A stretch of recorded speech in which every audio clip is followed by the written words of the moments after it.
I have a handful of techniques, layer commands, layer-related commands that I want to show you here in this sort of catch-all lesson that we'll have here. We'll call this additional layer techniques. How's this?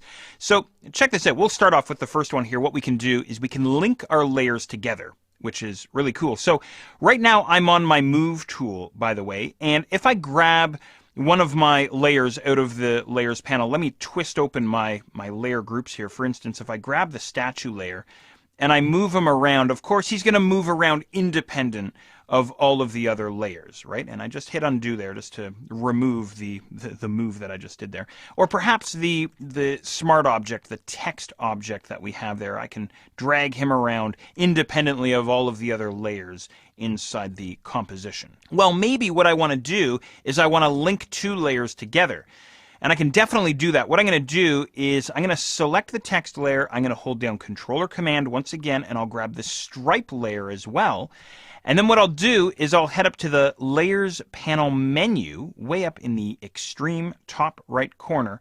And we have an option there, about just past halfway down, called Link Layers. Go ahead and choose that guy. And notice now that we have two little chain link icons for our layers. Now, what this means is whatever happens to one layer will also happen to any layers that are linked to it, like the white stripe layer. So for instance, if I grab the text layer now with my Move tool again, and I start dragging this guy around, the white stripe layer is going to go with him. Okay? So you can always link your layers together. Now, this is definitely handy, again, when you're using Photoshop to build a composition like we're doing here. Okay, so there you go. That's how you can link your layers. How about unlinking your layers? Well, what I'll do is I'll grab my two layers once again, back up to the Layers panel menu, and there we have now unlink layers. We can go all the way back to where we began. Let's say, for instance, I want to move my statue around, or perhaps my text around, or what have you. What I need to do is I need to make sure that I have the right layer selected inside the Layers panel before I grab my Move tool and start moving that layer around, moving that content around inside my file. And sometimes what happens is you have the wrong layer selected. You go, okay, I'm going to move my statue. Even though you have your text layer selected, you're not looking over there, and you start clicking and dragging, you go, what, the text? Oh, right, the text layer is selected. So this is a neat little option that we have related to our Move tool. Up on the Options bar, we have Auto Select, and then I can say Auto Select the group or the layer, where I'm going to say Layer in my example. Right now inside the Layers panel, I have the text layer still selected, but I'm going to start clicking and dragging on the statue. And what happens is Photoshop automatically selects the statue layer for me, and of course I can drag the statue around inside the image window, inside the composition. How does it know, by the way, which layer to grab? It all depends on which layer, which object you click and drag on. That's how it knows what to grab. So if I grab my clouds, for instance, something like that, or the text. Okay, so this auto select either the layer or the group. It's one of those things, I turn it on and shut it off depending on what it is that I'm doing inside Photoshop. But just a cool trick I wanted to show you. Two more quick items for you that I want to bounce off of you.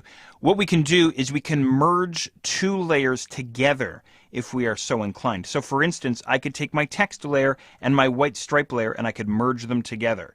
So I have them selected there, and then up once again to the Layers panel menu, and we have this option here, Merge Layers, or Control or Command E on your keyboard. Now, what's nice about this command is it sort of consolidates things for you inside your Layers panel. But the bad side is I can no longer edit my text. It's no longer a smart object inside the Layers panel. The letters, the text inside my composition, and the white background are now flattened into one single object. Okay? So I usually don't merge my layers, as a matter of fact. Okay? So maybe what I'll do is I'll head up to my Edit menu, and using my history, I will step backward a few times, once or twice, to get yourself back to where we were. It is an option, though. You may want to use that guy every once in a while. Here's another option, kind of related to merging two layers together. What we could do is we could merge all layers together by choosing Flatten Image.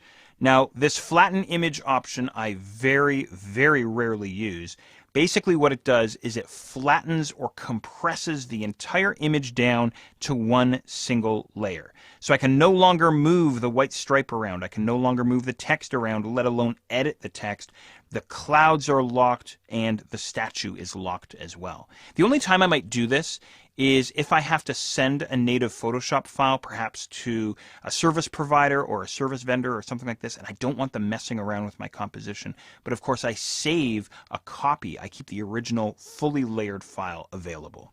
So there you go. There's a handful of different techniques to help you move along a little bit faster inside the Layers panel.